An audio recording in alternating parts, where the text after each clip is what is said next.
bums. That's getting to be more of a mess every day.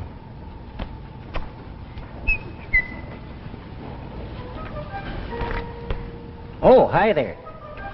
Sam Whipple's my name. You've probably never heard of me. I don't know why you should have. I'm just an ordinary fella, same as you. Got my little dreams, I've got my little fears. I see a sign, keep off the grass, well, I keep off. No, wait a minute, there is something different about me. You see, I invented a time machine. That's right. Right now you're looking at a real bona fide time traveler. I admit it sounds fantastic, but it's really true. Let me see now. Anyway, I invented this time machine. It was crude, but effective. And my story begins in the city of New York, in the office of a great scientist and world citizen, Dr. Jarvis, about 100 years from now, in the year 2052.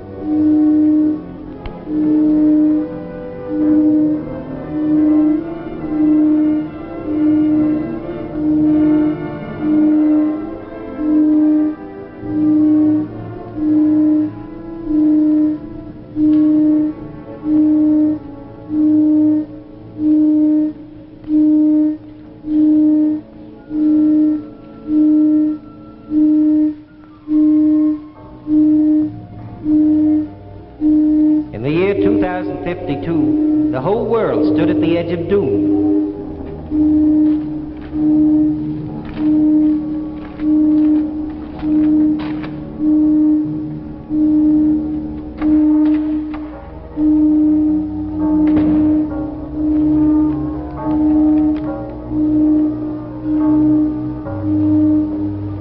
Oh, Mary, any further word? Yes, Father, from Nomura and Dr. Krolenko. What do they say? From Nomura. Staff and myself have checked and rechecked rising world radioactivity. Agree with you on cause, but cannot. Repeat, cannot discover any means of stopping it. Radioactive count rising. All Asia covered with thick vapor. World disaster appears inevitable. Goodbye, my old friend. Signed, Nomura. And Krolenko? Much the same as Nomura. He's particularly bitter in view of the strides his country's made in the last 100 years. Why? Why have we failed? The biggest names in science working on just one problem. The answer negative. Oh, that radiation meter sketching out the pulse of a dying world. Radio facilities all set up? Yes, Father, they're ready. You go on in 1 minute. How does one tell the whole world that doom is only a few hours away? How? I don't know how either, but I do know this. That in a world of people which in 100 years has learned to live in peace, to understand each other, has matured, deserves to know the true facts.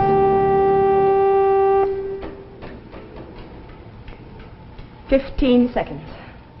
I can't. You're a scientist. Would you like the true facts withheld from you? All right.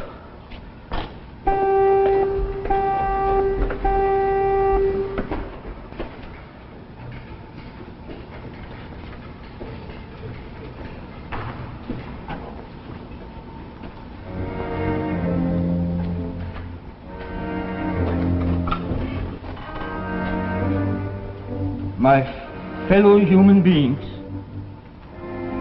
what I have to say is based on proven facts. You cannot avoid it, you must believe it. In a few hours, you and I, all our loved ones, the whole earth will be dead. In the past few months, you have seen how thick vapors covered your cities and towns, your small villages and homes. And now I must tell you why this has happened. 100 years ago, at the beginning of the atomic age, when the atom was a plaything, and the people of the world, like quarrelsome, headstrong people, a certain scientist discovered a rare element. After investigation, he placed it into a cyclotron and bombarded its atoms. A chain reaction resulted. A slow, imperceptible reaction. The scientist in his calculations made one small mistake, and though he checked and rechecked his findings, he never noticed it. The chain reaction grew and grew, the entire world slowly becoming radioactive. Recently, the Count approached the perilous mark at which it is impossible for life to survive. This point will be reached within the next few hours. There is no escape. Listen. There is your heartbeat. This is an ironic tragedy which has befallen us. In the 100 years since 1952, you, the people of the world, have abolished war, disease, hatred, and bigotry. But one tiny mistake, committed by those before your time, has outweighed all that in the balance of fate. I cannot give you hope. There is none. Nothing is left.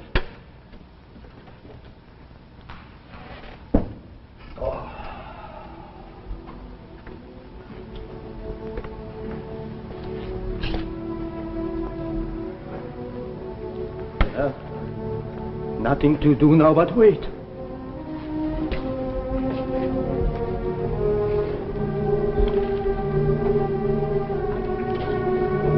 How much time is there? About 3.5 hours. Let's check back once more. Perhaps something escaped us. No harm in trying. We've nothing to lose. You are right. Come on. We'll start from the beginning. We turn the teletime set to June 30th, 1952. That's when Dr. Thorne made a mistake. Oh, what a wonderful scientific age this has been. Through this machine we can recapture the past, but the future is out of range. Now we'll turn the location dial to New York, and June 30th, 1952. There, watch. There, for the 5th time it checks. Well, are we all set, Doctor? Yes, we're ready. Let's start the cyclotron. Wait. Wait, you've made a mistake. Oh, that's You mustn't. no use. Mary, it's too late to tell them. Why, Father, why? Look, we've been able to recapture time. Why couldn't I go back into the past and make them discover the mistake before they make it? We cannot change the past.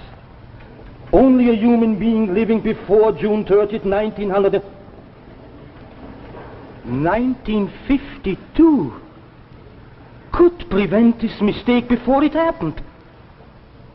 But how could we get somebody from 1952 here? They weren't even close to time travel in those days. Wait a minute. There is one man. A Sam Whipple, I think he's called.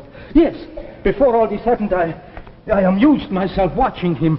A very serious young man, but quite amateurish.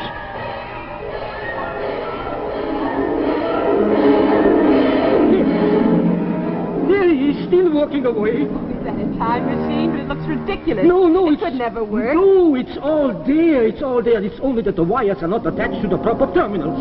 If he could only adjust that, I think we could control his arrival through this machine. Well, there's my time machine. You hear the generator going? Well, that's the secret. I was trying to generate enough power in my time vest to free me from the gravity of time. Wasn't easy on the electric bills, I can tell you that. Sam? I had a sister, older. She means well, I guess, but... Sam Whipple, are you down there again? Sam, don't you hear me? I want to talk to you. Sam! Oh, Sarah, want something? Yes, here. What about them? They're bills, aren't they? Of course they're bills. Oh, pay them. With what? There's nothing left after paying up for the last bills. Sam, it's not easy running a household today on your income. Well, I've got some money put away for a new suit and a pair of shoes. We could use that.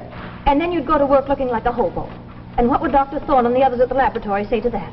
Oh, I rather think they'd say nothing. Probably wouldn't even notice me.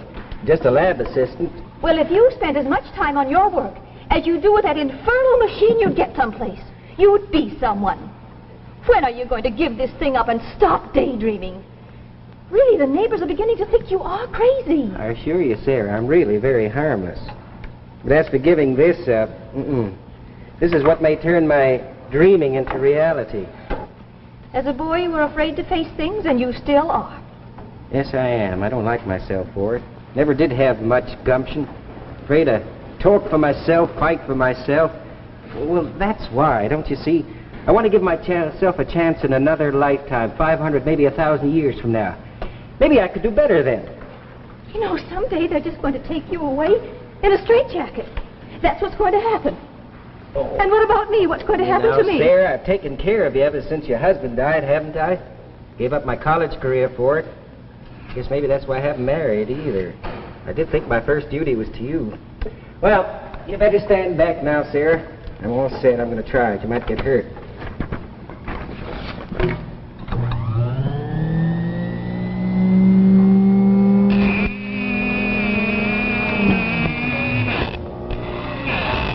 I guess not this time. It's these wires, if I could only get them straight.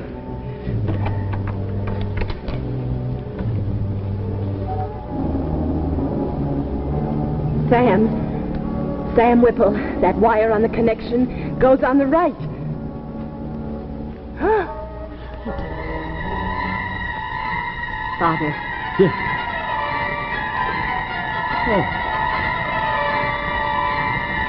Oh, Mary. Father. Yeah.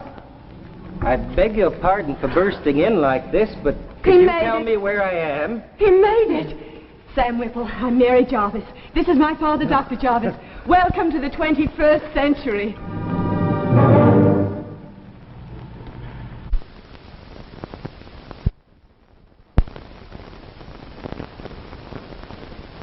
Made it. My time machine works. I made it. Oh, thanks. Say, what year is this? June 30, 2052. Only 100 years.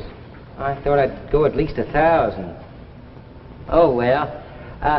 Say, your clothes, they don't seem much different from ours. I thought they'd be kind Just a bit more comfortable, that's all. Oh, yeah.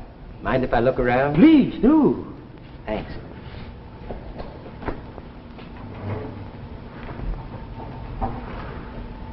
Father, shouldn't we ask him? It's almost 3:30. Only 2 more hours. I know, but I think we should give Mr. Whipple a chance to get his bearings.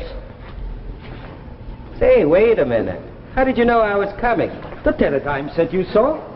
Through it we can look back into the past. That's how we knew. Hey, that's wonderful. Say, if I stayed here, do you suppose I could work on things like that and all of this? I'm a lab assistant with Dr. Thorne. You know him? We've heard of him.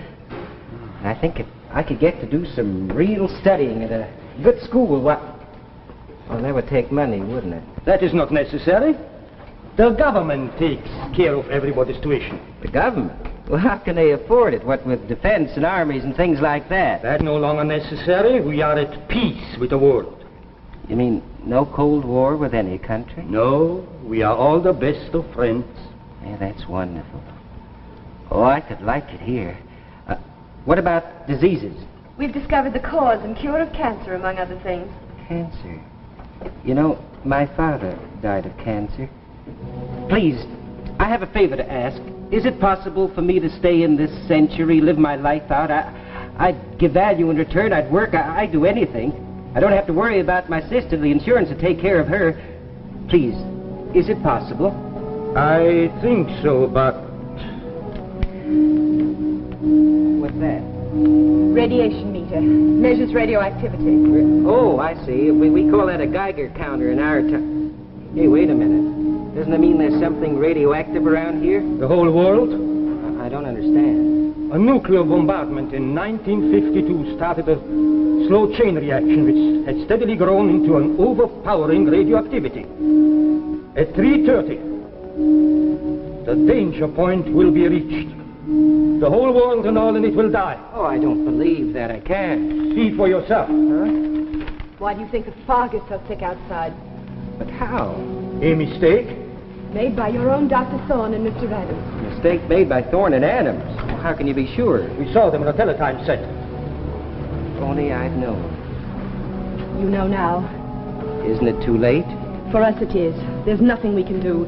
But this happened in your time, Sam. You could stop it. You want me to go back? Oh, no. No, I can't. Dr. Thorne's a very important man. He wouldn't listen to me. Make him, Sam. You can make him. In the few moments I've been here, I've known more happiness than I've ever known in a lifetime. I wish I could stay, if only for this one last hour. But it means the whole world's going to die, doesn't it? All the people. Okay, I'll do it. Can you help me get back? Yes. All right. I'll do the best I can. And then, if you don't mind, I would like to try and get back here. Oh, yes, Sam. Please come back. Okay, Dr. Jarvis. All right.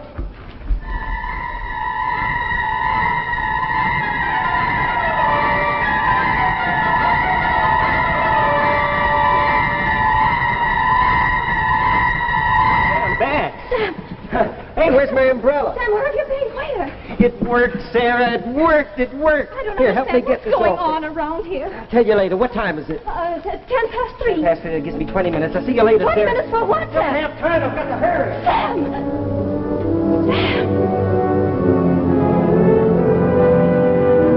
There, for the 5th time it checks. Well, are we all set, Dr. Thorne? Yes, Adams, we're ready. Let's start the cyclotron. No, wait, please. You've made a mistake. You mustn't. Who in thunder is this? Say, I know you. You're one of the lab assistants.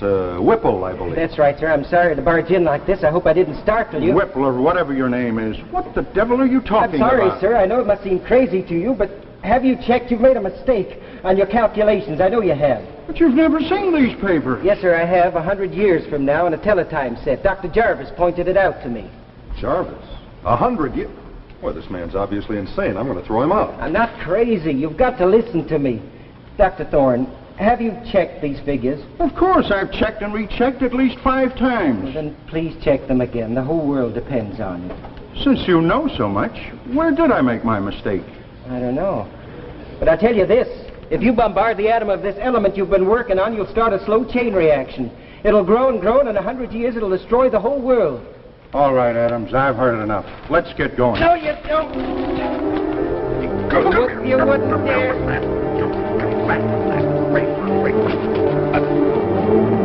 Burned it. It's burned.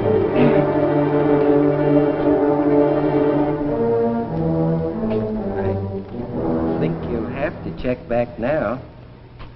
I'm sorry to cause you all this extra work, but you did make a mistake, you know. What do you... Whipple, get out of here and don't ever come back. You're fired.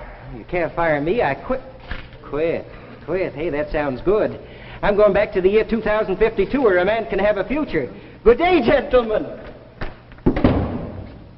Burned. All burned. A mountain of work. Guess we'll have to start again. Adams, I wonder, do you suppose I could have made a mistake?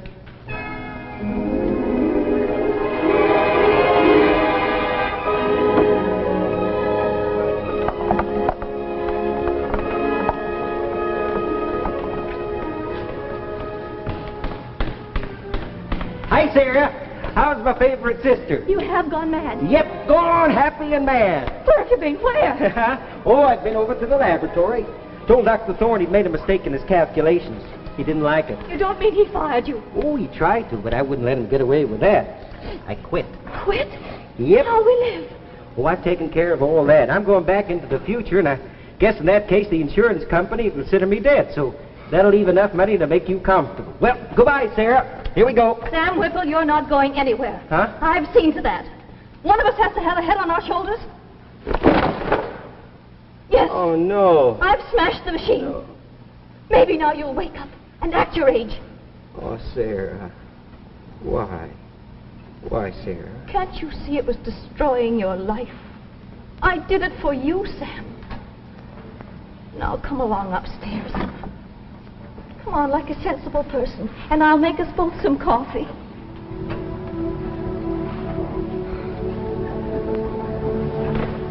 I'm not going anywhere. I'm staying right here.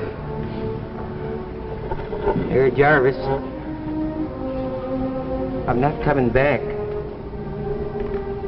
can. Sam Whipple, I know you're not coming back, and I'm sorry. Well, Sam, I know you feel small and ridiculous, but you're not, Sam. You're a great man. You've saved the world. Someday children will read about you in their history books. Sam Whipple, who came out of the past and gave us the future. Well, there's my story. I don't know why anybody should call it fantastic, do you?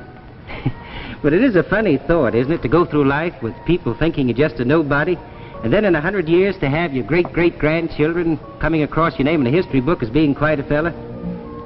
Oh, why don't I catch you up to date before you go? As you can imagine, I felt pretty low down after all this happened. Yeah, pretty low down. But then Dr. Thorne discovered he had made that mistake, and, well, he looked me up and apologized very handsomely. He still can't figure out, though, how I knew about the mistake. Anyway, he gave me a darn good job. Time machine.